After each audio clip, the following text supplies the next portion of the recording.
સુરત મહાનગરપાલિકાના આમ આદમી પાર્ટીના નેતા અને વિપક્ષ નેતા પાયલ સાકરિયા પોતાના વિસ્તારમાં જે 50 બેડની હોસ્પિટલનું ઉદ્ઘાટન હતું તે દરમિયાન પહોંચી રહ્યા હતા ત્યારે પોલીસને એવી શંકા ગઈ કે વિરોધ થશે ને આના જ કારણે પોલીસે તેમની અટકાયત કરતા થોડાક સમય માટે આપ નેતા પાયલ સાકરિયા અને પોલીસ વચ્ચે ઘર્ષણની સ્થિતિનું નિર્માણ થયું, પરંતુ જે રીતે આમ આદમી પાર્ટીના નેતાઓના આરોપ છે કે પોલીસ દ્વારા આપ નેતા પાયલ સાકરિયાને ઢોર માર મારવામાં આવ્યો, લાફાઓ ઝીંકવામાં આવ્યા અને તેના કારણે તેઓ હાલ સુરતની હોસ્પિટલમાં સારવાર લઈ રહ્યા છે। આ ઘટનાના કારણે હવે રાજકારણ ગરમાવાની શરૂઆત થઈ છે। આ મામલે આમ આદમી પાર્ટીના પ્રદેશ પ્રમુખ ઈશુદાન ગઢવી મેદાને આવ્યા છે અને તેમની પ્રતિક્રિયા સામે આવી છે। એમાં તેઓએ મુખ્યમંત્રી ભૂપેન્દ્ર પટેલ ઉપર પ્રહાર કરવાની શરૂઆત કરી છે। તેઓ કહી રહ્યા છે, મુખ્યમંત્રી ભૂપેન્દ્ર પટેલને પૂછવા માંગુ છે કે શું તમારા રાજ્યમાં કોઈ દીકરીઓ અને મહિલાઓ સુરક્ષિત નથી?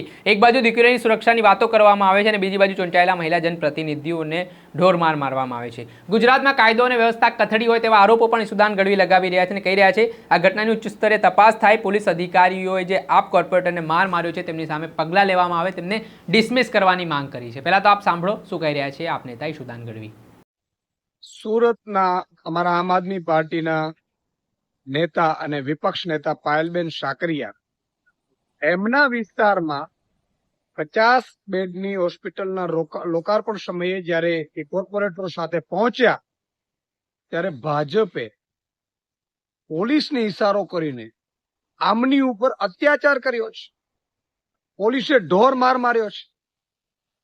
પોલીસે એટલું નહીં, એમને વાગ્યા બાદ એમને હોસ્પિટલે લઈ જવાનું હોય, 108માં લઈ જવાનું હોય, એના બદલે ભાજપના ઈશારે ભાજપની પોલીસ એમને 2-2.5 કલાક સુધી ડિટેન રાખે છે।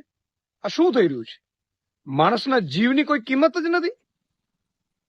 આજે મુખ્યમંત્રી ભૂપેન્દ્ર પટેલને મારે કહેવું છે કે તમારા રાજ્યમાં કોઈ દીકરીઓ સુરક્ષિત નથી।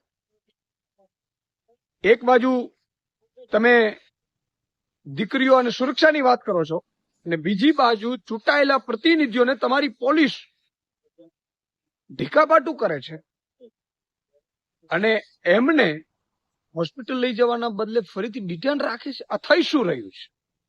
આ ખૂબ જ દુઃખદ છે। ગુજરાતમાં કાયદો અને વ્યવસ્થા સંપૂર્ણ કથળી ગયેલી છે। હું માંગ કરું છું મુખ્યમંત્રી શ્રી સાથે કે આમની ઉચ્ચ સ્તરીય તપાસ કરીને જે પોલીસ કર્મચારીઓએ ન માત્ર પાયલબેન પરંતુ બીજા અમારા કોર્પોરેટર સાથીઓ સાથે પણ ઝપાઝપી કરી છે, એમને પણ લાફા માર્યા છે એવી મેં વાત સાંભળી છે।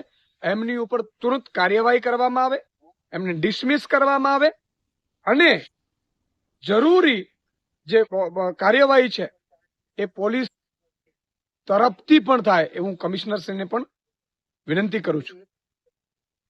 દર્શક મિત્રો, એન કવરેજ ન્યૂઝને આપ લાઈક કરી લો, સબસ્ક્રાઇબ કરી લો અને શેર કરવાનું ભૂલતા નહીં।